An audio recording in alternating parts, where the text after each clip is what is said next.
ఇక ఎంపీ ఎన్నికల్లో పోటీ చేయాలి. ఎంపీ ఎన్నికలలో పోటీ చేస్తే ఇక రఘునందన్ రావు దుబ్బాకలో అటు ఇటు ఆయనతో ఓటమి పాలైపోయిండు. ఇప్పుడు ఎంపీ టికెట్ ఇస్తే ఖచ్చితంగా ఎంపీకి పోటీ చేస్తానని చెప్తున్నటువంటి రఘునందన్. ఇక కేసీఆర్ అండ్ కో పోటీ చేసిన బీఆర్ఎస్కు ఒక్క సీటు కూడా రాదు, ఆ పార్టీ గుర్తింపు కోల్పోవడం ఖాయం. ఇక బీజేపీ నేత మాజీ ఎమ్మెల్యే రఘునందన్ రావు ధ్వజమెత్తుండు. లోక్సభ ఎన్నికల్లో బీఆర్ఎస్ పార్టీ పోటీ చేస్తే ఒక్క సీటు కూడా రాదని చెప్తుండు.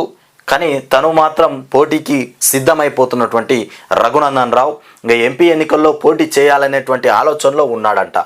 ఇక హైకోర్టుకు వర్సిటీ భూములు ఇవ్వొద్దు ధర్నాలో మాట్లాడుతున్న ఆర్ఎస్ ప్రవీణ్ కుమార్ ఓట్లు అయిపోయిన తర్వాత వార్తలే కనవాలి. ఆర్ఎస్ ప్రవీణ్ కుమార్ ఇక మళ్ళీ స్టార్ట్ అయిపోయినాయి, మళ్ళీ ఓట్లు వచ్చినాయి, మళ్ళీ ఆర్ఎస్ ప్రవీణ్ కుమార్ మళ్ళీ తెరపైకి వచ్చిండు. మొత్తానికి హైకోర్టు వర్సిటీ భూములు ఇవ్వొద్దు, జీవో నంబర్ 55ను వెంటనే రద్దు చేయాలి. ఇక బీఎస్పీ రాష్ట్ర అధ్యక్షుడు ప్రవీణ్ కుమార్ చెప్తుండు జీవో నంబర్ 55ను వెంటనే రద్దు చేయాలని చెప్తాడు.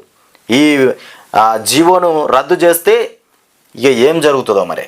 వ్యవసాయ ఉద్యానవన యూనివర్సిటీలకు చెందినటువంటి 100 ఎకరాల భూమిని కొత్త హైకోర్టు నిర్మాణానికి కేటాయిస్తూ జారీ చేసినటువంటి జీవో 55ను తక్షణమే వెనక్కి తీసుకోవాలని బీఎస్పీ రాష్ట్ర అధ్యక్షుడు డాక్టర్ ఆర్ఎస్ ప్రవీణ్ కుమార్ ప్రభుత్వాన్ని డిమాండ్ చేశారు. అవసరమైతే దీనికోసం విద్యార్థులతో కలిసి పోరాడతామని చెప్పారు.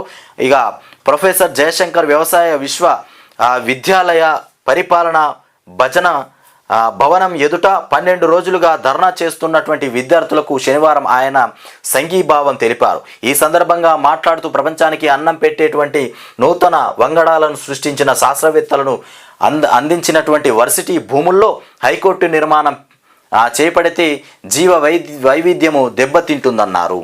మొత్తానికి ఇది వర్సిటీల కోసం ఏర్పాటు చేసినటువంటి వ్యవసాయ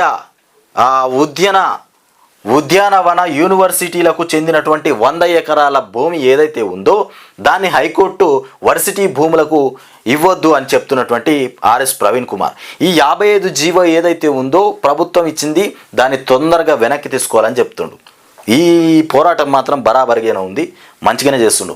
ఇక విమానాశ్రయానికి ఐటీ కంపెనీలకు దగ్గరగా ఉన్నటువంటి వర్సిటీ భూముల్లో హైకోర్టు నిర్మాణం చేపట్టడం వెనుక రియల్ ఎస్టేట్ వ్యాపారం చేసే కుట్ర దాగి ఉందని ఆరోపించారు. ఇక హైకోర్టు నిర్మాణానికి బీఎస్పీ వ్యతిరేకం కాదని, కానీ వర్సిటీల్లో భూముల్లో కాకుండా